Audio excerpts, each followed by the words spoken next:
Everyone, तो कैसे हैं आप सब। आई होप आप सब अच्छे होंगे। स्वागत है आप सभी का आपके अपने चैनल जुनून पढ़ाई का में। हम लोग यूपीपीसीएस जो प्रीलिम्स एग्ज़ाम होना है उसके लिए 10 सालों के जो पिछले पेपर हैं उनको डिस्कस कर रहे हैं, जिसके क्रम में अभी हम लोग 2019 वाले पेपर पे आ चुके हैं। ठीक है, तो 2019 वाले पेपर में हमने हिस्ट्री वाला सेगमेंट जो है वो कंप्लीट कर दिया है, जो कि आपको पिछले वीडियो में मिल भी गया है। अगर आप लोगों ने उसको नहीं देखा है तो उसको देख लीजिए। आज जो हम लोग देखेंगे वो देखेंगे भौतिक संरचना, अपवाह तंत्र और मानव भूगोल से, अर्थात स्टार्ट जो करने वाले हैं वो हम लोग जियोग्राफी से स्टार्ट करेंगे। ठीक है, तो स्टार्टिंग में तो अपना इंडियन ज्योग्राफी ही रहेगा, फिर उसके बाद वर्ल्ड ज्योग्राफी भी इसी में आएगा। तो चलिए क्लास को आगे बढ़ाते हैं, देखते हैं क्या कुछ खास क्वेश्चंस पूछे गए हैं। अगर आप इसकी पीडीएफ चाहते हैं तो उसके लिए आपको हमारा टेलीग्राम चैनल ज्वाइन करना पड़ेगा, जिसका लिंक आपको वीडियो के डिस्क्रिप्शन में मिल जाएगा। यदि आपको वीडियो पसंद आती है तो लाइक वाइक करके बेल आइकन जो है ऑल नोटिफिकेशन वाला उसको जो है ऑन कर लीजिएगा, ताकि आपको ऑल नोटिफिकेशंस मिलते रहें। अगर आप टेलीग्राम चैनल ज्वाइन करके रखेंगे तो फिर आपको वैसे भी नोटिफिकेशंस मिलते ही रहेंगे। तो चलिए स्टार्ट कर रहे हैं अपने पहले क्वेश्चन से। देखिए, जो हमारा पहला क्वेश्चन है वो आपसे क्या कह रहे हैं कि निम्नलिखित में से कौन सी एक चोटी है जो भारत में नहीं है। ठीक है, यानी कि भारत देश की सीमा के भीतर वो चोटी नहीं है, वो आपको बताना है। ऑप्शन देखिए, गुरला मानधता, नामचा बरवा, कामेत या फिर नंगा पर्वत। ठीक है, तो आप देखें कि जो गुरला मानधता है ये अपने इंडिया की नहीं है, तो ये है कहाँ की, ये भी तो हमें पता होना चाहिए। तो ये तिब्बत की है। कहाँ की है? तिब्बत की। ठीक है, यानी कि तिब्बत की ये आपको जो चोटी है वो मिल जाएगी। और जबकि नामचा बरवा, कामेत और नंगा पर्वत ये सभी अपने भारत देश की सीमा के भीतर ही मिल जाती हैं। और ये सब चोटियाँ किसकी हैं? तो ऑफकोर्स हिमालय की चोटियाँ हैं। ठीक है, तो यहाँ देखिए, जो गुरला मानधता है ये भारत में स्थित ना होकर के कहाँ पे है? तिब्बत और चाइना, मतलब कि उस पर जो है कब्जा कर ही रहा है, तो समझ लीजिए चाइना की है। हालांकि तिब्बत यानी कि चाइना में मानसरोवर झील के पास स्थित जो हिमालय का भाग है उसका हिस्सा है। ठीक है, तिब्बत में इसको अन्य नाम से जाना जाता है, और उसका नाम क्या है? तिब्बत में इसको नाइमो नान्नी के नाम से जानते हैं। ठीक है, किसको? तो गुरला मानधता जो चोटी है जिसको हम लोग गुरला मानधता कह रहे हैं, उसे तिब्बतन लैंग्वेज में नाइमो नान्नी कहते हैं। ठीक है, जबकि जो नामचा बरवा चोटी है ये भी तिब्बत में, लेकिन अरुणाचल प्रदेश की सीमा के पास है। और अगर आप देखें कि कामेत, या इसी को कामेट भी कहते हैं, ये आपको कहाँ मिलेगी? तो उत्तराखंड के गढ़वाल क्षेत्र में, तथा नंगा पर्वत जो है वो आपको जम्मू कश्मीर में मिलेगा। और कौन से एरिया में? तो पाकिस्तान ऑक्युपाइड कश्मीर अर्थात पीओके वाले क्षेत्र में आपको नंगा पर्वत जो है वो देखने को मिल जाएगा। ठीक है, तो पीओके ऑफकोर्स अपना ही है, तो फिर नंगा पर्वत किसका हुआ? ऑफकोर्स अपना हुआ। ठीक है, चलें देखते हैं अगला क्वेश्चन। क्वेश्चन नंबर नेक्स्ट आपसे क्या कह रहे हैं कि निम्नलिखित में से किस नदी के ऊपरी मार्ग में मीठा जल और निचले भाग में खारे जल का प्रवाह मिलता है? तो ये नदी, इतना तो हम लोग समझ ही सकते हैं कि आप मतलब कि जो देखने को मिलेगी वो राजस्थान वाले इलाके में मिलेगी। ठीक है, तो आप देखिए, बराक, लूनी, घग्घर या फिर नन ऑफ द एबव। तो इसका उत्तर क्या होगा? इसका उत्तर हो जाएगा लूनी। ठीक है, तो लूनी जो है ना वो देखिए, इसके ऊपरी जो है हिस्से में आपको ठंड मतलब कि कौन सा पानी मिलेगा? तो पीने लायक पानी मिलेगा, जिसे हम लोग मतलब मीठा जल कहते हैं। जबकि जो इसका निचला हिस्सा है वहाँ पे आपको सलाइन वाटर जो है वो मिलेगा। अगर हम लोग इसका एक्सप्लेनेशन देखेंगे तो चीज़ें और अच्छे से समझ आएंगी। ठीक है, तो आप देखिए, जो लूनी नदी है ना उसका जो ऊपरी मार्ग है इसमें आपको मीठा जल, निचले भाग में आपको खारा जल मिलता है। ये जो नदी है ये कहाँ से निकलती है? तो राजस्थान के अजमेर जिले के दक्षिण पश्चिम में अरावली श्रेणी के नाग पर्वत से निकलती है। ठीक है, तो आप बस इतना जानिए कि लूनी नदी कहाँ से निकलती है? तो अरावली श्रेणी के नाग पर्वत से निकलती है। आगे चल के ये देखिए, कच्छ के रण में फिर विलुप्त भी हो जाती है। और ये कच्छ का रण कहाँ है? तो कच्छ का रण गुजरात में है। आगे देखिए, नाग पहाड़ी से इसका उद्गम होता है। बाड़मेर, जिसे बालतोरा कहते हैं, वहां तक तो इसका पानी जो है वो मीठा रहता है, लेकिन बालतोरा में पहुंचते ही इसका जो पानी है वो कैसे हो जाता है? तो सलाइन वाटर में ये तब्दील हो जाता है, यानी कि खारे जल में बदल जाता है। ठीक, चलें अगला क्वेश्चन देखते हैं। कह रहे हैं कि मोरीबन डेल्टा किस डेल्टा का उपविभाग है? ऑप्शंस देखिए, Krishna Godavari delta, Mahanadi delta, Bengal delta या फिर कावेरी डेल्टा। तो यदि हम इसके सही उत्तर की बात करें तो जो मोरीबन डेल्टा है ये आपको बंगाल डेल्टा का उपविभाग देखने को मिल जाएगा। ठीक है, तो बंगाल डेल्टा को दो भागों पश्चिमी व पूर्वी डेल्टा में जो है डिवाइड किया जाता है। पश्चिमी डेल्टा को प्रोफेसर बागची के द्वारा 3 उपविभागों में बांटा गया है, और वो कौन सा है, वो है मोरीबंद डेल्टा, प्रौढ़ डेल्टा और उसके साथ साथ ज्वार सक्रिय डेल्टा। ठीक है, इस प्रकार जो मोरीबंद डेल्टा है, अगर आपसे पूछे कि किसका ये जो है उपविभाग है, तो ये हो जाएगा बंगाल डेल्टा का। नेक्स्ट क्वेश्चन देखिए, कह रहे हैं कि मध्य भारत में स्थित पहाड़ियों का पश्चिम से पूर्व जो क्रम है वो आपको बताना है। ठीक है, तो यानी कि आप ऐसे अगर भारत देश का ये नक्शा समझ लीजिए, तो ये पश्चिमी इलाका हो गया, ये पूर्वी, तो आपको पश्चिम से जाते हुए जो पूर्वी तक पहाड़ियाँ हैं उनको क्रम में लगाना है। ठीक है, तो चलिए देख लेते हैं, ऐसे आपको लगाना है, इधर से जाना है। ठीक है, हमारे पास कौन कौन सी पहाड़ियाँ हैं, तो मैकाल, सतपुड़ा, महादेव और छोटा नागपुर। देखिए, ये तो हम सबको पता है कि छोटा नागपुर जो है वो ईस्ट में है, तो छोटा नागपुर तो सबसे लास्ट में आएगा। ठीक है, और इस तरह से आप देखें तो एक ही ऑप्शन है जो एलिमिनेट हो रहा है, 3 में अभी कन्फ्यूजन बना हुआ है। फिर आप देखिए, मैकाल पहले आता है कि सतपुड़ा, अगर आप देखेंगे तो जो सबसे वेस्ट साइड है ना, वहाँ पे आपको सतपुड़ा मिलेगा, तो सतपुड़ा सबसे पहले आएगा, छोटा नागपुर सबसे बाद में आएगा, और इस तरह का ऑप्शन आप देखें तो केवल एक ही है, मतलब कि इसको काटने के बाद केवल एक ही ऑप्शन बच रहा है और वो है बी। ठीक है, तो यदि हम लोग मतलब एक ऑप्शन एलिमिनेट कर लें और ये हमको पता हो कि सतपुड़ा जो है उसकी लोकेशन कहाँ पे है, तो हम लोग ये क्वेश्चन टैकल कर सकते थे, वरना फिर दिक्कत तो होती ही है इस तरह के क्वेश्चनों में। तो आप देखिए, सबसे पश्चिम में आपको सतपुड़ा मिलेगा, उसके बाद महादेव पहाड़ियाँ, फिर उसके ईस्ट में आपको मैकाल पर्वत, और उसके भी ईस्ट में आपको छोटा नागपुर का पठार मिलेगा। ठीक है, उत्तर हो जाएगा ऑप्शन बी वाला। चलो अगला क्वेश्चन देखा, क्या कह रहे हैं, कह रहे हैं कि नीचे 2 कथन दिए गए हैं, जिनमें से एक को कथन ए तथा दूसरे को कारण आर कहा गया है। असर रीजन का क्वेश्चन है। पहला क्या है कि भारत में सर्वाधिक सघनता वाला जो भूकंपीय क्षेत्र है वो आपको कह रहे हैं कि हिमालय क्षेत्र में स्थित है, बात तो ठीक है। फिर कह रहे हैं हिमालय में कई अनुदैर्ध्य उत्क्रम क्षेत्र अवस्थित हैं, तो ये भी ठीक ही होना चाहिए। और आपसे कह रहे हैं कि बताइए, मतलब कूट के माध्यम से, कि क्या इसका सही उत्तर होगा। तो देखिए, कथन और कारण दोनों सही हैं, कारण जो है ना वो कथन की व्याख्या भी कर रहा है, ऑप्शन ए इसका सही उत्तर हो माना जाएगा। ठीक है, देख लीजिए इसका जो एक्सप्लेनेशन है, वहाँ से आपको चीज़ें और क्लियर हो जाएंगी। तो भूकंप जो है वो पृथ्वी की ऊपरी सतह पर क्या है, तो विवर्तनिक गतिविधियों से उत्पन्न ऊर्जा के कारण आता है। ठीक है, पहले आप देखें तो जो हमारा भारतीय मानक ब्यूरो था उसने 5 भूकंपीय क्षेत्रों में अपने भारत देश को बांट रखा था, लेकिन अभी जो है केवल 4 भूकंपीय क्षेत्र ही रह गए हैं, पहले और दूसरे को मिलाकर के एक ही कर दिया गया है। तो आप देखें अभी जो स्थिति है वो भूकंप जोन 2, भूकंप जोन 3, भूकंप जोन 4 और भूकंप जोन 5 है। ठीक है, आप अपना बताइएगा, अपना जो यूपी है ना वो कौन से मतलब कि आ जाता है जोन में। ठीक है, तो अब अगर हम लोग आगे देखें तो हिमालय का जो पूर्वोत्तर राज्य है, बिहार, नेपाल का सीमावर्ती क्षेत्र, उत्तराखंड, जम्मू कश्मीर, लद्दाख, हिमालय का पंजाब क्षेत्र, अंडमान निकोबार द्वीप समूह, ये सभी आपको कहाँ देखने को मिलेंगे, तो ये सभी भूकंपीय जो जोन है मतलब कि 5 उसमें मिलेगा, अर्थात अत्यधिक भूकंप तीव्रता वाले जोन में शामिल है। ठीक है, भारतीय प्लेट उत्तर व उत्तर पूर्व दिशा में खिसक रही है, परंतु उत्तर में स्थित जो यूरेशियन प्लेट है वो इसके कहाँ पे है, तो यहाँ पे आपको दिखाया गया है, वो इसके लिए क्या कर रही है, अवरोध उत्पन्न करती है, और इन प्लेटों के किनारे क्या हो जाता है, इसी कारण से लॉक हो जाता है, और कई स्थान पर लगातार ऊर्जा का संग्रह होता रहता है।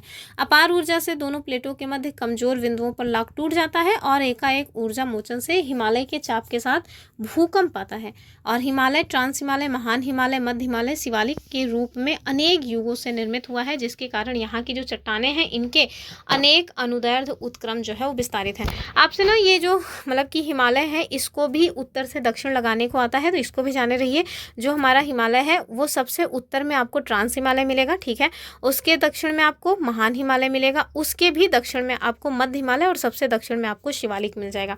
इसकी चोटियाँ भी पूछी जाती हैं, तो इसकी चोटियों को भी याद रखिएगा, मतलब कि क्या है, तो वो है अपनी काराकोरम। ठीक है, इसको भी उत्तर से दक्षिण ही बता रहे हैं, काराकोरम, फिर आता है लद्दाख, फिर आता है जास्कर, फिर आता है पीरपंजल। ठीक है, तो ये दोनों पॉइंट्स आप जरूर ध्यान से देख लीजिएगा। अगला क्वेश्चन क्या है, कह रहे हैं कि मणिपुर पहाड़ियों से घिरा जो इम्फाल बेसिन है ये एक सुंदर एग्जाम्पल है किसका। ऑप्शन देखिए, सरोवरी मैदान का, लोएस मैदान का, हिम नदी मैदान का, या फिर जलोढ़ मैदान का। तो क्या हो जाएगा इसका उत्तर, ये हो जाएगा अपना ऑप्शन ए वाला, यानी कि सरोवरी मैदान का। ठीक है, तो अगर हम लोग इसके एक्सप्लेनेशन की बात करेंगे तो हमें पता चलेगा कि जो मणिपुर में इम्फाल बेसिन है 1843, तो ईयर मत समझिएगा, ये 1843 क्या है तो वर्ग किलोमीटर में फैला हुआ क्षेत्र है, क्या, इम्फाल बेसिन, ठीक है। कहाँ का है, मणिपुर का। मणिपुर में पहाड़ियों के नीचे बहने वाली कई छोटी नदियां इस घाटी को अंडाकार आकार देते हुए इसके ऊपर से जो है वो प्रवाहित होती हैं। कुछ नदियां जैसे इम्फाल नदी, खुगा, इरिल, थाबल और सेकमई घाटी के नीचे भी बहती हैं। ये जो नदियां घाटी हैं इसमें कई झीलों यानी कि सरोवरों का निर्माण करती हैं। इसमें से एक है लोकटक जो कि सबसे प्रसिद्ध है। तो मणिपुर की है लोकटक झील, पता नहीं कितने एग्जाम्स में पूछा जा चुका है। और क्यों पूछा जाता है, क्योंकि इसमें एक मतलब कि तैरता हुआ राष्ट्रीय उद्यान है जिसका नाम क्या है, केबिल लामजाओ। आगे आने वाली वीडियोस में आपको दिखेगा कि ये क्वेश्चन हमारे उत्तर प्रदेश पीसीएस ने भी पूछ रखा है, 20 नहीं 21-22 के आसपास पूछा हुआ है, ठीक है। तो इस तरह से आप देखिए कि मणिपुर पहाड़ियों से घिरा, इम्फाल बेसिन ये एक सुंदर सरोवरी मैदान का एग्जाम्पल है, और मणिपुर का हमने आपको बताया कि वहाँ पे है लोकटक झील जिसमें पूरे वर्ल्ड का क्या है, एकमात्र मतलब कि तैरता हुआ नेशनल पार्क है, ठीक है। चलें नेक्स्ट क्वेश्चन क्या है, और अगले क्वेश्चन में कह रहे हैं निम्नलिखित नदियों में से कौन सा अपने भ्रंश घाटी प्रवाह के लिए प्रसिद्ध है। ऑप्शन देखिए, चंबल, दामोदर, गंडक या फिर रामगंगा। तो ये वही है जिसे बंगाल का शोक कहा जाता है, अर्थात दामोदर, ठीक है। दामोदर नदी की बात हो रही है ये। तो आप देखिए कि झारखंड के छोटा नागपुर पठार के पूर्वी भाग से निकलने वाली जो दामोदर नदी है झारखंड और वेस्ट बंगाल में भ्रंश घाटी में प्रवाहित होती है। आसनसोल, ये जो आसनसोल है इसके समीप वेस्ट बंगाल के डेल्टा भाग में प्रवेश करती है। वह रूप नारायण नदी के जल को ग्रहण करती है, हुई ये कहाँ जाती है, हुगली नदी में विलीन हो जाती है, यानी कि वहीं पे समाप्त हो जाती है। इसकी जो टोटल लंबाई है वो जाने रही है 541 मील है, और इसका प्रवाह क्षेत्र 22,000 वर्ग किलोमीटर है। निरंतर आती हुई बाढ़ के कारण इसे क्या कहा जाता है, तो बंगाल का शोक कहा जाता है, ठीक है। तो बराकर, जमुनिया और बरकी ये सभी इसकी सहायक नदियां हैं।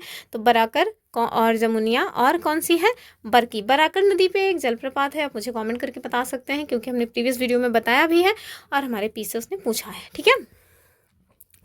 नेक्स्ट क्वेश्चन क्या है कि हिमालय पर्वत श्रेणी के संबंध में कौन सा स्टेटमेंट सही है। ऑप्शन देखें कि मुख्य हिमालय की परतदार चट्टानें जीवाश्महीन हैं, तो ठीक ही कह रहे होंगे। दूसरा कि लघु हिमालय की परतदार चट्टानों में समुद्री जीव जंतुओं के जीवाश्म मिलते हैं, तो ये भी मुझे ठीक ही लग रहा है। तीसरा क्या है कि बाह्य हिमालय या शिवालिक हिमालय में मानव सभ्यता के अवशेष मिलते हैं। जब देखने में तो लग रहा है कि सभी सही हैं, तो आपसे क्या कह रहे हैं, आपसे सही उत्तर ही पूछ रहे हैं। मेरे ख्याल से ये सारे ठीक भी हैं, ऑप्शन 1, 2, 3 अर्थात डी वाला ठीक हो जाएगा, ठीक है। तो ये सारे स्टेटमेंट सही थे अपने आप में। यहाँ पे आपको बताया गया जो हमारा मेन हिमालय है इसका निर्माण कैसे हुआ है, ठीक है। तो इसका निर्माण आप देखिए सेनोजोइक महाकल्प के कौन से युग में हुआ है, तो इयोशीन युग से स्टार्ट हुआ और ओलिगोसीन युग में जाकर के ये कंप्लीट हुआ। इस युग में वर्तमान स्तनधारी जीवों के अनेक जो प्रकार हैं उनका स्थल पर प्रादुर्भाव हुआ, जैसे हाथी हो गया, घोड़ा, गैंडा आदि। हिमालय की इस श्रेणी की जो चट्टानें हैं वो जीवाश्म विहीन है, अर्थात ये जब चट्टान बनी थी तो मतलब कि उस टाइम पे तो उदय ही हो रहा था जीवों का, तो कहाँ से आपको जो है मतलब कि जीवाश्म मिल जाएंगे। तो स्टार्टिंग में जो भी है उसमें जीवाश्म आपको नहीं मिलेंगे। फिर आप देखिए लघु हिमालय या मध्य हिमालय, इसका जो निर्माण है ये सेनोजोइक महाकल्प के मायोशीन युग, आज से 2.46 से 51 करोड़ वर्ष पहले की बात ये हो रही है। इस युग की चट्टानों में आपको समुद्री जीव जंतुओं के जीवाश्म जो है वो देखने को मिल जाएंगे।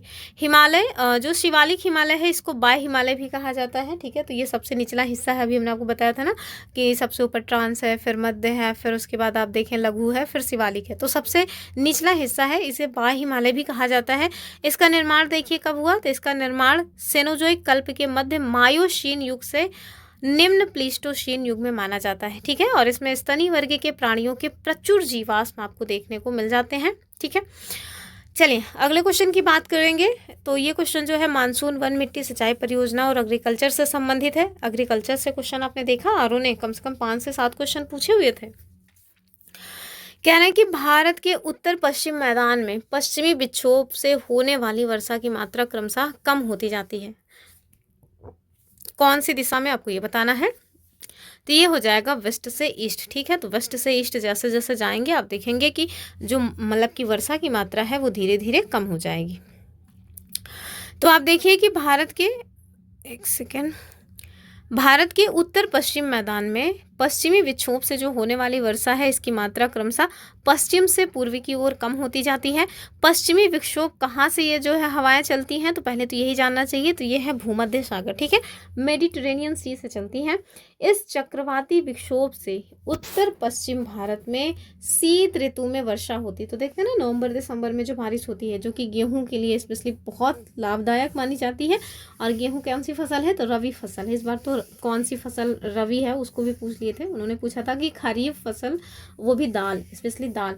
तो क्वेश्चन तो हालांकि मतलब डिस्प्यूटेड था, लेकिन फिर भी पूछा गया था, मैं आपको बता रही हूँ, ठीक है। नेक्स्ट क्वेश्चन देखिए, खनिज शक्ति संसाधन और उद्योग व व्यापार से पूछा गया है। कह रहे हैं कि दो आपको दिए हुए हैं सूची, उसको सम्मिलित करना है। तो एक साइड आपको कोयला क्षेत्र यानी कोल फील्ड का नाम दिया है, दूसरी साइड उसकी अवस्थिति, और इस टाइप का क्वेश्चन पूछा गया था आरओ में, जो 27 जुलाई को हुआ था। और उसमें ना ये सिंगरौली या सिंगरेनी, इन्हीं दोनों में से कोई पूछा गया था, और बहुत कन्फ्यूज़न करने वाला ये है, बहुत कन्फ्यूज़न करने के लिए दोनों पूछ लेते हैं, ठीक है। तो इसको थोड़ा आप देख लीजिएगा, कहीं ऐसा ना हो कि आपसे भी गलती हो जाए। और चलिए देखते हैं, जैसे तालचेर, तो तालचेर तो उड़ीसा का है, और अच्छा इधर ना दरअसल घाटियों के नाम दिए गए, कोई बात नहीं, चलिए हम लोग देख लेंगे। जैसे उड़ीसा, तालचेर अगर उड़ीसा का है तो उड़ीसा में आप जानते हैं कि महानदी बहती है, तो अर्थात ये महानदी घाटी से संबंधित हो जाएगा, तो ये हो जाएगा, ठीक है। फिर आप देखिए कर्णपुरा, पहले तो यही देख लेते हैं ना कि ए का 4 से जो है क्या ये उत्तर बन रहा है, क्योंकि कूट के माध्यम से हमें देखना है। तो ए का 4 आप देखिए केवल एक में दिया है, तो सपोज दैट अगर आपको नहीं भी चीज़ें आ रही हैं तो चिंता वाली बात नहीं थी, अगर एक आ रहा है तो उससे ही ये क्वेश्चन बन जा रहा था, ठीक है। जो अन्य है उनको हम लोग मैच कर लेंगे हालांकि, ठीक है। तो तालचेर का हमने आपको बता दिया, उड़ीसा अर्थात महानदी घाटी। कर्णपुरा की यदि हम बात करें तो ये हो जाएगा दामोदर घाटी। सिंगरौली और सिंगरेनी, मतलब मोस्ट डाउट वाला क्वेश्चन ये मेरे लिए रहता है, मैं बहुत कन्फ्यूज होती हूँ, आरओ में भी गलत ही हुआ एग्जैक्टली। तो आप देखिए जो सिंगरौली है ना, सिंगरौली ये जो है सोन घाटी से संबंधित है, एमपी के बॉर्डर पे मिल जाएगा, ठीक है। और वहीं आप देखें कि सिंगरेनी, तो ये जो सिंगरेनी है ये आपको कहाँ मिलेगा, गोदावरी घाटी में, ठीक है। तो इसका उत्तर जो है वो हो जाएगा 4, 1, 2, 3। नेक्स्ट क्वेश्चन देखिए, विश्व का भूगोल आ गया है, ठीक है। तो अब हमारा जो मतलब कि वर्ल्ड ज्योग्राफी है उससे क्वेश्चन स्टार्ट हो रहा है। ब्रह्मांड और सौर मंडल, यूनिवर्स एंड सोलर सिस्टम से पहला क्वेश्चन है कि ब्लैक होल इज, अर्थात श्याम विवर क्या होता है, तो भैया ये एक सिमट गया तारा होता है, ये मतलब कि कोलैप्स्ड स्टार होता है, ठीक है। चलें हम लोग अगर इसके बारे में थोड़ा जाने तो ब्लैक होल जो है वो उच्च गुरुत्वाकर्षण के क्षेत्र होते हैं जहाँ से प्रकाश तब तक बाहर नहीं निकल सकता, मतलब कि तब भी बाहर नहीं निकल सकता। तारों के अंत होने की अवस्था में होने वाले सुपरनोवा के पश्चात जो ब्लैक होल है उनका निर्माण होता है। इस तरह ब्लैक होल क्या है, तो ये एक सिमट गया तारा होता है। इनके बारे में आप देखें तो 1930 में चंद्रशेखर ने बताया कि 1.44 सौरयुग द्रव्यमान की सीमा से कम द्रव्यमान वाले तारे श्वेत वमन, और 1.44 सौरयुग द्रव्यमान की सीमा से अधिक जो द्रव्यमान वाले तारे हैं ये न्यूट्रॉन या फिर ब्लैक होल में बदल जाते हैं, ठीक है। तो ये डायरेक्ट स्टेटमेंट टाइप का भी बन जाता है, मतलब बन सकता है। देखिए लिथोस्फीयर से क्वेश्चन बना हुआ है कि टेलीग्राफिक पठार जो है वो किसका हिस्सा है। ऑप्शन देखिए, उत्तरी अटलांटिक कटक का, दक्षिणी, ये कटक मतलब क्या होता है पता है कि नहीं, मतलब कि वो होता है गड्ढा, ठीक है। और ये तीसरा क्या है, हिंद महासागर कटक, चौथा है नन ऑफ द अबव। तो आप देखिए जो टेलीग्राफिक पठार है ये नॉर्थ अटलांटिक रिज का हिस्सा है, ठीक है। चलें, तो टेलीग्राफिक जो पठार है ये नॉर्थ अटलांटिक कटक का हिस्सा है। अटलांटिक पठार के जो अन्य कटक हैं उन्हें भी जाने रहिए, क्योंकि हमसे डायरेक्ट क्वेश्चन बनते हैं। एक तो डॉल्फिन कटक है, दूसरा है चैलेंजर कटक, इसी को गर्त भी कहते हैं ना, चैलेंजर गर्त, ठीक है। तो ये गर्त मतलब वही सबसे गहरा गड्ढा की बात होती है। और कौन सा है, तो विवियन थॉम्सन कटक और वाल्विश कटक, ठीक है। तो डायरेक्ट ही क्वेश्चन बन सकते हैं, इन्हें आप नोट डाउन जरूर कर लीजिए। नेक्स्ट क्वेश्चन देखेंगे। अगले क्वेश्चन में कह रहे हैं निम्नलिखित में से कौन सा एक नगर साइबेरिया पारी रेल मार्ग पर अवस्थित नहीं है, ठीक। कजान, दूसरा है ओमस्क, तीसरा है सोची और चौथा है चिता। मतलब ये तो कुछ और ही समझ आ रहे हैं, शहरों के नाम कम समझ आ रहे हैं ये मुझे। तो देख लेते हैं क्या होगा इसका सही उत्तर। तो इसका जो सही उत्तर होगा वो हो जाएगा सोची, ठीक है। क्या हो जाएगा कि जो मतलब कि सोची नामक नगर है ये आप देखें कि साइबेरिया रेल, मतलब जो साइबेरिया पारी रेल मार्ग है उस पर अवस्थित आपको नहीं मिलेंगे। और इसको आप एक्सप्लेनेशन में देखिए तो आपको ज़्यादा चीज़ें अच्छी लगेंगी कि जो सोची है ये साइबेरिया पारी रेल मार्ग पर अवस्थित नहीं है। ट्रांस साइबेरियन रेल मार्ग ये आप देखेंगे तो विश्व का सबसे लंबा रेल मार्ग है, ठीक है। ये क्वेश्चन कई बार बना है।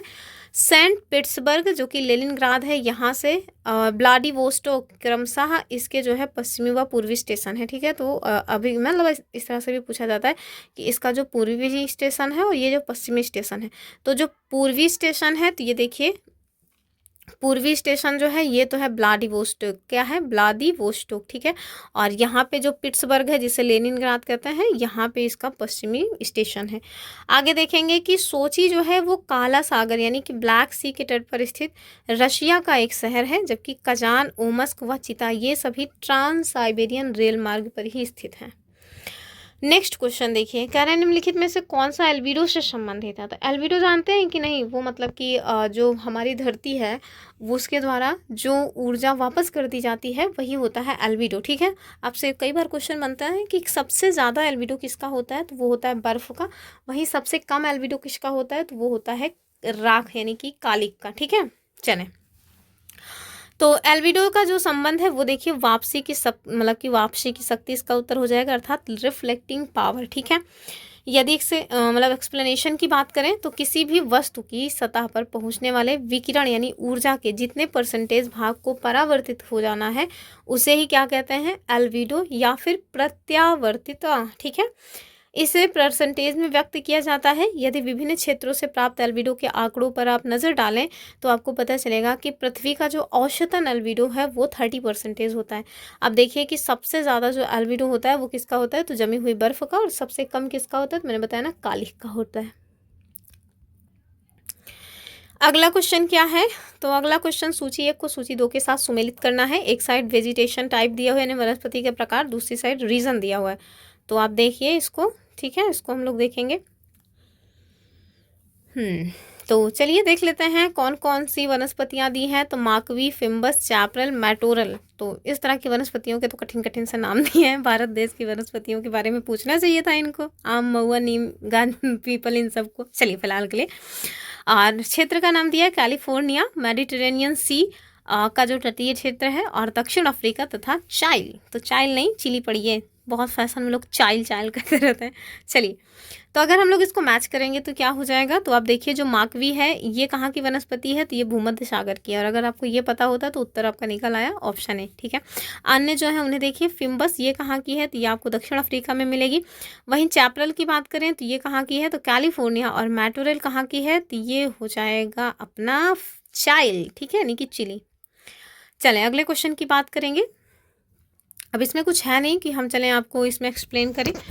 अगला क्वेश्चन जो है 39 नंबर का, वो भी सूची 1 को सूची 2 के साथ सुमेलित करना और सूचियों के नीचे दिए गए कूट से सही उत्तर का चुनाव करना है।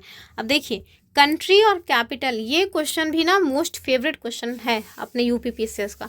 तो जो भी करंट अफेयर में घटनाएं घटी हों, जो भी करंट अफेयर में मतलब कि राजधानियां चर्चा में रही हों, उनको ज़रूर देख लीजिएगा। स्पेशली अगर अफ्रीका वगैरह की कोई राजधानी है या यूरोप की, तो उनको बहुत पूछे जाने का ट्रेंड है। जैसे कि आर ओ नहीं, जो पीसीएस है उसने नहीं, आर ओ ने या पीसीएस नहीं पूछा था, कि जो है वो अफ्रीका में, सॉरी यूरोप का 4 शहर दिया हुआ था, उसमें पूछ रहे थे बताइए कौन सा जो है राजधानी शहर नहीं है। ठीक है, तो इस तरह के क्वेश्चन बनते हैं, डायरेक्ट जो है मैच करने के लिए तो आते ही हैं, तो क्वेश्चन कई तरह से पूछे जाते हैं।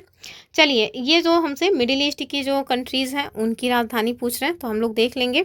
ठीक है, ताजिकिस्तान की मुझे याद है दुशांबे है, तो मुझे बस एक याद है, तो उसी से हम करने का प्रयास भी करेंगे। दुशांबे, बी का टू कहाँ पे है, देखिए 2 में है, तो कम से कम 2 ऑप्शन तो एलिमिनेट हो गए। अब अन्य भी देख लेते हैं, जैसे अशगाबाद, ताशकंद। ये ताशकंद पता है, कैसे पता है, उज्बेकिस्तान का ही था ना वो ताशकंद, जहाँ पे वो 1966 में गए थे, मतलब कौन थे, एक सेकंड, हाँ, लाल बहादुर शास्त्री जी, मतलब इसी समझौते के लिए गए थे ना। फिर उसके बाद उनकी जो है मतलब कि कैसे गुप्त रूप से मृत्यु हो गई वो किसी को पता नहीं चला, तो इस वजह से मुझे ये याद है। तो ताशकंद जो है वो किसका है, ये उज्बेकिस्तान का है। तो बस 2 ऑप्शन हमको अच्छे से पता है, लेकिन आप देखिए कि 2 ऑप्शन से उत्तर बन नहीं रहा है, तो चलिए आगे देख लेंगे, नहीं बन रहा है तो याद कर लीजिए अपना, और क्या। तो हम देखेंगे किर्गिस्तान की जो राजधानी है वो क्या हो जाएगी, मतलब किर्गिस्तान की हो जाएगी बिश्केक, और तो बचा क्या, तुर्कमेनिस्तान, इसका हो जाएगा अशगाबाद। ठीक है, तो सामने सामने मैच थी, कुल मिलाकर एग्जामिनर जानना चाह रहा था कि देखो तो कितना कंफ्यूज होते हो आप। तो अगले क्वेश्चन को देखिए, फिर से देख लीजिए। उज्बेकिस्तान की राजधानी है ताशकंद, ताजिकिस्तान की दुशांबे है, किर्गिस्तान की है बिश्केक, और तुर्कमेनिस्तान की है अशगाबाद। ठीक है, देखिए फिर से प्राकृतिक वनस्पति और क्षेत्र से क्वेश्चन बना हुआ है, तो पता नहीं क्या ऐसा मज़ा मिल रहा है जो एक ही टाइप के क्वेश्चन दो दो पूछ लिए। बबूल जिसको अकैकिया कहते हैं, तो ये कटीला टाइप का है, तो मेरे ख्याल से जो रेगिस्तान वाले इलाके होंगे ना उधर ही इसको मिलना चाहिए। तो अगर हम लोग इस ट्रिक से करने का प्रयास करें कि बबूल जो है रेगिस्तान में मिलेगा, तो सहारा से इसको कनेक्ट करना चाहिए। देखते हैं क्या इससे बन रहा है। बी का 3, बी का 3 दिया तो है 2 जगह, तो चलिए इसको हम लोग इसी से करेंगे, बबूल का सहारा वाला रीजन। देवदार अगर आप देखें तो ऊंचाई वाले क्षेत्रों में मिलता है, और कहाँ मिलेगा देवदार? भूमध्य रेखा में या फिर भूमध्य सागरीय में या सवाना में, बताइए कहाँ मिलेगा देवदार? तो आप देखिए कि जो देवदार है ना वो आपको भूमध्य सागरीय जो वनस्पति है वहाँ पे मिलेगा, अर्थात मेडिटेरेनियन सी में मिलेगा। फिर बचा क्या? अधिजीवी वनस्पति और बायोवाब। ये तो पता नहीं कौन सी वनस्पति है, इसका तो नाम है पहली बार सुना है। अधिजीवी जो वनस्पति है, यदि हम लोग इसकी बात करें तो ये अपने भूमध्य रेखीय जो है यानी इक्वेटोरियल जो एरिया है वहाँ पे मिलता है। और बायोवाब जो है ना वो कहाँ का है? तो ये सवाना का है। तो बस ये तो बड़ा गंदा सा है, इसको आप देख लीजिएगा। ठीक है, अगला देखते हैं। अगला जो क्वेश्चन है वो हमारा हाइड्रोस्फीयर से बना हुआ है। कह रहे हैं कि स्वेज नहर क्षेत्र के उत्तर से दक्षिण दिशा की ओर पड़ने वाले झीलों का सही क्रम, मतलब इस टाइप का क्वेश्चन भी पूछते हैं, समझिए पहले। तो फिलहाल के लिए इसको देखना भी चाहिए हमें। तो यदि हम लोग इसकी बात करें तो इसका जो सही उत्तर है वो क्या बनेगा वो हमें देखना चाहिए। ठीक है, तो सब छोटा करेंगे ना तभी चीज़ें समझ आएंगी। तो आपको दिख ही रहा है lake Manzala, lake Timsah, great bitter lake और लिटिल बीटर लेक। ठीक है, तो इसको ना मैप में जा करके देखिएगा, ऐसी चीज़ें नहीं दिखती है।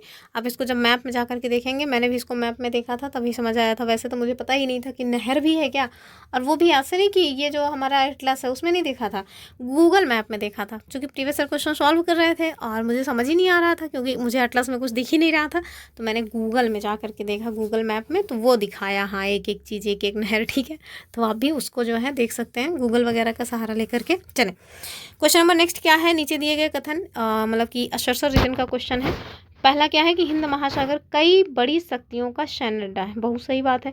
हिंद महासागर से निकटवर्ती देशों को बहुत भौगोलिक राजनीतिक लाभ है, एकदम सही बात है, कथन कारण सही माना जाएगा।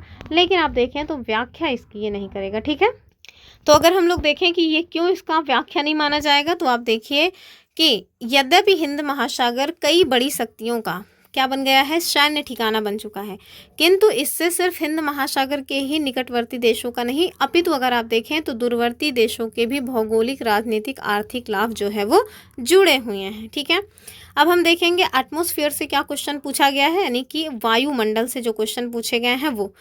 तो इसमें भी आप देखिए सूची 1 को सूची 2 के साथ सुमेलित करना, मतलब भर भर के क्वेश्चन पूछा गया है इस तरह का।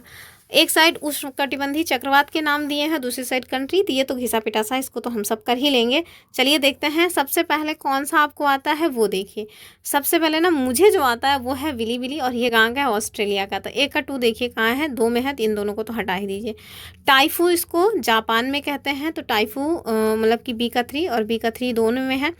बचा क्या? हरिकेन्स, तो इसको यूएस में हरिकेन्स कहते हैं। डी का 4 मिल गया अपना। ठीक है, डी का 4 केवल डी में है, तो उत्तर इसका हो जाएगा डी। और बगुइयो कहाँ कहते हैं? तो इसको फिलीपींस में कहते हैं। ठीक है, तो इनको जरा ध्यान से, क्योंकि इस तरह का क्वेश्चन बनता है, खूब बनता है, मतलब कि। नेक्स्ट क्वेश्चन जो है ना वो पवन और कंट्री से संबंधित है। हमारे पास जो पवन है वो दिए हुए हैं, बता रहे हैं कौन सा सही नहीं है। तो शांता आना, ये आपको बताइए कहाँ चलती? कैलिफोर्निया में, ठीक बात है। हबूब सूडान की है, सही बात है। यामो जापान की है, सही। मिस्ट्रल कह रहे हैं ऑस्ट्रेलिया की है, तो जबकि मिस्ट्रल जो है ना वो ऑस्ट्रेलिया की नहीं है, तो इसको देख लेंगे कहाँ की है। तो जो मिस्ट्रल है ये आप देखिए रोन घाटी फ्रांस की चलने वाली कैसी पवन है? ठंडी पवन है, क्योंकि ठंडी और गर्म भी पूछी जाती है। जैसे इस बार आपने देखा था जलधारा पूछ ली गई थी कि कौन सी गर्म या ठंडी जलधारा है, ऐसा क्वेश्चन बना हुआ था रोयारो में। ठीक है, तो देखिए मिस्ट्रल जो है ये रोन घाटी जो कि फ्रांस से चलने वाली एक ठंडी पवन मानी जाती है, तो ये ऑस्ट्रेलिया की नहीं है। अन्य जो है वो आपने देख ही लिया। नेक्स्ट क्वेश्चन देखिए, अगला क्वेश्चन ह्यूमन ज्योग्राफी से बना हुआ है कि निम्नलिखित में से कौन सा सही सुमेलित नहीं है। ठीक है, बताना है कौन सा रॉन्ग है। तो देखिए एक साइड जनजातियों के नाम दिए हैं, एक साइड स्थान का नाम दिया गया। पहले खूब बनता था, कई सालों से इससे क्वेश्चन नहीं बन रहा है। उम्मीद है कि इस साल क्वेश्चन बन जाए, क्योंकि जिस तरह से आरओ ने क्वेश्चन बनाया कि जो प्रीवियस ईयर में 2-3 सालों से नहीं पूछे जा रहे थे उस टाइप के क्वेश्चन पूछे, तो जाहिर सी बात है मे भी आयोग को लगे कि बस बहुत हुआ, चलो जो जिस तरह का ट्रेंड हम पीछे फॉलो करते थे उस तरह का ट्रेंड फॉलो करेंगे तो क्वेश्चन बन सकता है। थोड़ा देख लीजिएगा, ठीक है। तो जनजातियों की बात करेंगे और स्थान, तो सबसे पहले कौन सी जनजाति कह रहे हैं सुमेलित नहीं है, ठीक है। तो आप देखिए जो किर्गिज़ है ना, ये कह रहे हैं सूडान की, तो ये सूडान की नहीं है, ये तो मध्य एशिया की है, तो बस यही गलत है, बाकी सब तो ठीक ही है। पिग्मी देखिए कहाँ की है, कॉन्गो बेसिन की, अंगामी नागालैंड की, एनु जापान की है, और किर्गिज जो है ये सूडान की नहीं है, ठीक है। तो ये मध्य एशिया में ही पाई जाने वाली एक जनजाति है। अब देखिए जनसंख्या और नगरीकरण से कुमारों ने लगभग 6-7 क्वेश्चन पूछे। पहला क्या है कि भारत में निर्भरता अनुपात यानी डिपेंडेंसी रेशियो घट रहा है, क्यों घट रहा है ये आपको बताना है। कह रहे हैं 0 से 14 वर्ष की जनसंख्या सापेक्षता अधिक है, अच्छा। फिर कह रहे हैं कि 60 वर्ष और उससे अधिक की जनसंख्या सापेक्षता कम मतलब अधिक है, तो ये सब नहीं है। आप देखिए कि 59 वर्ष की जो जनसंख्या है वो सापेक्षता अधिक है, अर्थात अपने यहाँ ना कार्यकारी जनसंख्या अधिक है, ठीक है। चलिए आगे देखते हैं और ये इसको आप देख लीजिएगा। अब हम जो है भारतीय संविधान और राज्य व्यवस्था के क्वेश्चन देखेंगे, ठीक है। तो वैसे तो हम सोच रहे हैं बंद ही कर दें, छोटी ही क्लास रह जाएगी, क्योंकि राज्य व्यवस्था के लिए जो टॉपिक है ना इसको हम काफ़ी समझा के विस्तार से बताते हैं। चलिए प्रयास करते हैं, कर लेते हैं, चूँकि कल भी छोटी ही क्लास रह गई थी, 1-1.5 घंटे की क्लास हो जाएगी और क्या। देखिए भारतीय संविधान और राज्य व्यवस्था की बात करेंगे, यानी इंडियन कॉन्स्टिट्यूशन एंड गवर्नेंस। तो भारत का जो संवैधानिक विकास है, पहला क्वेश्चन वहीं से बना हुआ है। बहुत सारे लोग तो मतलब इतने में ही छोड़ देते हैं, थक जाते हैं बेचारे। तो देखिए क्या है कि संविधान की प्रस्तावना का विधिक स्वरूप क्या है, ये मैंने प्रियम्बल नामक टॉपिक यूपीएससी पेट के लिए पढ़ाया हुआ है, उसमें इन सारी चीज़ों को बताया है। लूसेंट हमने पढ़ाया हुआ है, लूसेंट में भी इन सारी चीज़ों को बताया हुआ है। तो इसको आप जाने रहिए कि जो हमारी प्रियम्बल है ना, ये न्यायालय के द्वारा अप्रवर्तनीय है, अर्थात ये लागू नहीं करवाई जा सकती। तो इसका उत्तर हो जाएगा इट इज़ नॉट इनफोर्सिएबल, अर्थात ऑप्शन बी, ठीक है।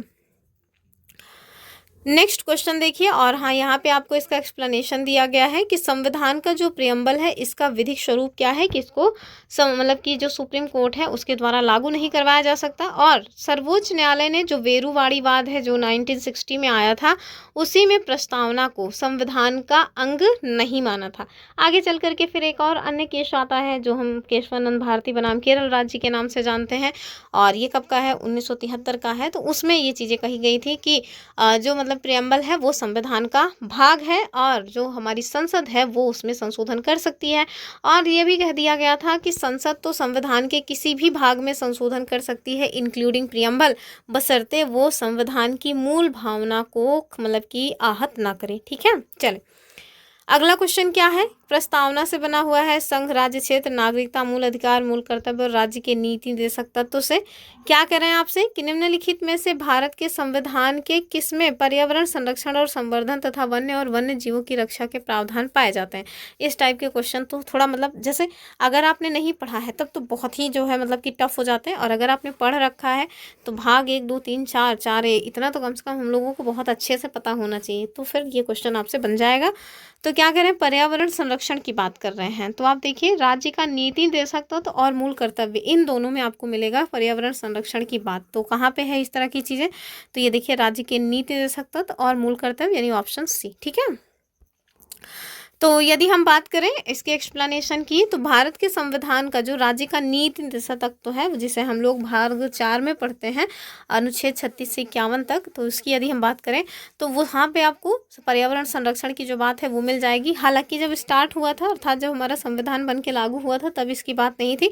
42वां संविधान संशोधन 1976, जिसके माध्यम से, जिसको मतलब मिनी कॉन्स्टिट्यूशन भी कह दिया जाता है क्योंकि उसमें बहुत सारे संशोधन हो गए थे, तो उसके माध्यम से आप देखें तो जो हमारी मतलब कि पीएम थी इंदिरा गांधी जी, उनके द्वारा अनुच्छेद 48 से जोड़ा गया, और इसके अनुसार राज्य देश के पर्यावरण के संरक्षण और संवर्धन का और वन तथा वन्य जीवों की रक्षा का प्रयास करेगा।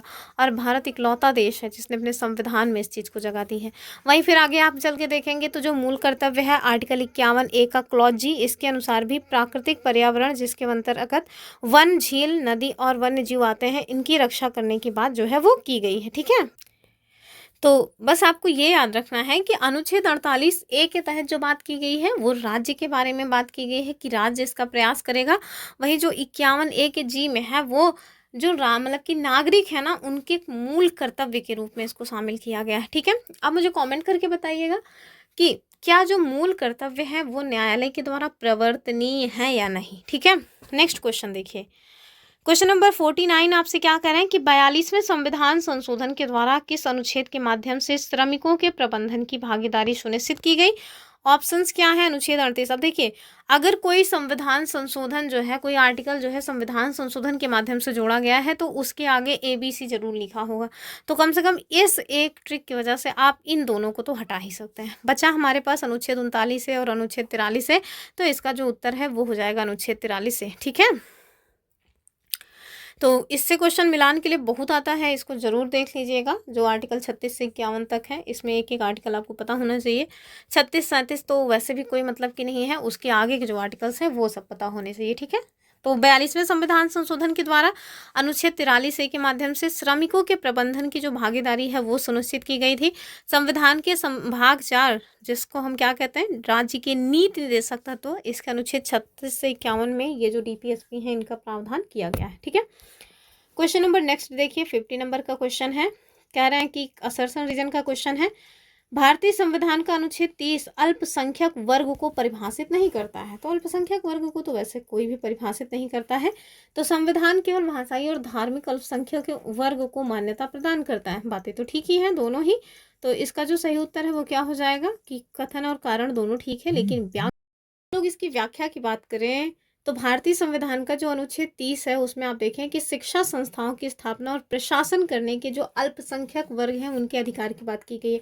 हमने अपने इसी चैनल पे कंप्लीट फंडामेंटल राइट्स को पढ़ाया हुआ है, आप चाहें तो हम उसका जो लिंक है वो वीडियो के डिस्क्रिप्शन में दे देंगे, उसे आप देख सकते हैं। ठीक है, आगे देखें, जो आर्टिकल 30 का क्लॉज 1 है, इसमें कहा गया है कि धर्म या भाषा पर आधारित सभी अल्पसंख्यक वर्गों को अपनी रुचि की शिक्षा संस्थान की स्थापना व प्रशासन का अधिकार होगा।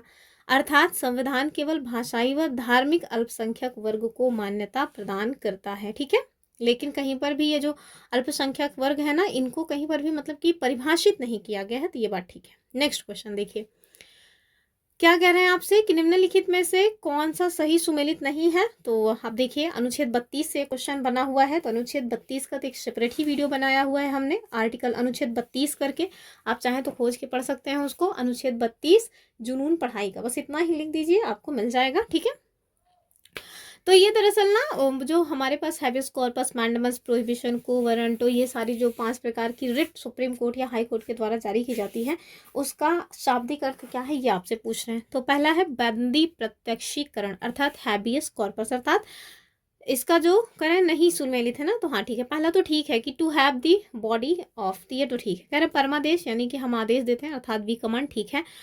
प्रोहिबिशन प्रतिषेध यानी कि मना करना, तो ये कह रहे हैं टू बी सर्टिफाइड, तो ये नहीं होता। प्रतिषेध अर्थात मना करना होता है। अधिकार परीक्षा यानी को वारंटो, अर्थात बाई विच अथॉरिटी, यानी बाई व्हाट अथॉरिटी, यानी कि किस प्राधिकार से, तो ये ठीक है। सी वाला ही रॉन्ग है। चलिए आगे देखते हैं, और इसका जो प्रतिषेध होता है इसे क्या कहते हैं, रिट ऑफ प्रोहिबिशन। ठीक है, नेक्स्ट क्वेश्चन देखेंगे, और हमारा अगला क्वेश्चन संघ और राज्य की कार्यपालिका आपात उपबंध से संबंधित है। आज तो हमारे घर के बाहर पता नहीं क्यों इतना शोर कर रहे हैं लोग। क्या कह रहे हैं, किसने कहा कि भारत एक अर्ध संघात्मक राज्य है। और ये क्वेश्चन अभी हाल में पूछा गया था। ऑप्शन देखिए, लॉर्ड ब्राइस, आइवर जेनिंग्स और H.J. लास्की या फिर केशी वेयर, तो ये हो जाएगा केशी वेयर। ठीक है, ये स्टेटमेंट बहुत इंपॉर्टेंट है, कई बार पूछा जा चुका है। तो भारत एक अर्ध संघात्मक राज्य है, ये कथन केशी वेयर का है, जबकि D.D. बसु ने क्या कहा कि भारत का संविधान एकात्मक और संघात्मक का मिश्रण है। ठीक है, अगला क्वेश्चन देखेंगे कि भारतीय संविधान का अनुच्छेद 162, इसके शीर्षक के संबंध में कौन सा स्टेटमेंट सही है। तो अनुच्छेद 162 देख लीजिएगा, कई बार बन चुका है, और ये दरअसल राज्यपाल से संबंधित है, और राज्यपाल नहीं, दरअसल राज्य की कार्यपालिका शक्ति के विस्तार से संबंधित है। दरअसल राज्य का मतलब कि जो राज्य के राज्यपाल है ना, उनसे भी आजकल क्वेश्चन खूब बन रहे हैं, तो उनको जरा सा देख लीजिएगा। तो यहाँ आप देखिए कि भारतीय संविधान का अनुच्छेद 162, इसके तहत राज्य की कार्यपालिका शक्ति का विस्तार उन विषयों पर होगा जिनके संबंध में उस राज्य के विधानमंडल को विधि बनाने की शक्ति है। नेक्स्ट देखेंगे हम लोग, क्वेश्चन नंबर 54 क्या करें कि किस वर्ष में अकाउंटिंग को ऑडिटिंग यानी लेखा परीक्षा से अलग किया गया और नियंत्रक तथा महालेखा परीक्षक का कार्य केवल सरकारी लेखा तक सीमित रह गया। तो ये हो जाएगा अपना ऑप्शन सी वाला, अर्थात 1976 में। ठीक है, तो इन सबको तो डायरेक्ट ही याद करना पड़ेगा, इसमें ऐसा कुछ समझने वाला है नहीं, क्योंकि ईयर वगैरह तो आपको याद ही करने पड़ते हैं। नेक्स्ट क्वेश्चन क्या है कि भारतीय संघात्मक व्यवस्था के बारे में कौन सा स्टेटमेंट सही है, ठीक है, हमें सही बताना है। कह रहे हैं भारतीय संविधान के अंतर्गत राज्यों को संघ से अलग होने का अधिकार नहीं है, तो एकदम सही बात है, राज्य जो है वो संघ से अलग नहीं हो सकते हैं। दूसरा कह रहे हैं अलग होने की मात्र वकालत करने पर अब व्यक्ति की स्वतंत्रता की सुरक्षा मिलेगी, बिल्कुल नहीं मिलेगी, ये सब करने के लिए स्वतंत्रता नहीं मिलेगी, केवल ए ठीक है, ठीक है। तो बस करते हैं, आज 55 तक ही करेंगे क्योंकि मेरे घर के बाहर इस समय बहुत शोर हो रहा है, आप लोग बहुत डिस्टर्ब होंगे। बस इसका देख लेते हैं एक्सप्लेनेशन कि भारत का जो संविधान है वो संघीय सरकार की स्थापना करता है। यद्यपि संविधान में कहीं भी आप देखें तो फेडरल जो शब्द है उसका यूज़ नहीं किया, हमारे संविधान में यूनियन शब्द का यूज़ किया गया है, फेडरल का यूज़ नहीं किया गया है। अब देखिए कि जो हमारा अनुच्छेद 1 है उसमें भारत का उल्लेख राज्यों के संघ के रूप में किया गया है, ठीक है। इसके दो अभिप्राय होते हैं, पहला क्या है कि भारतीय संघ जो है वो राज्यों के बीच हुए किसी समझौते का परिणाम नहीं है, जैसे कि अमेरिका का संघ है, ठीक है। और दूसरा क्या है कि कोई भी राज्य हमारे संघ से अलग नहीं हो सकता, उनको ये राइट बिल्कुल भी नहीं है। और इसी वजह से भारतीय जो संविधान की भावना है वो कैसी है, एकात्मकता की भावना, ठीक है, यानी कि यूनियन की बात यहाँ पे की गई है।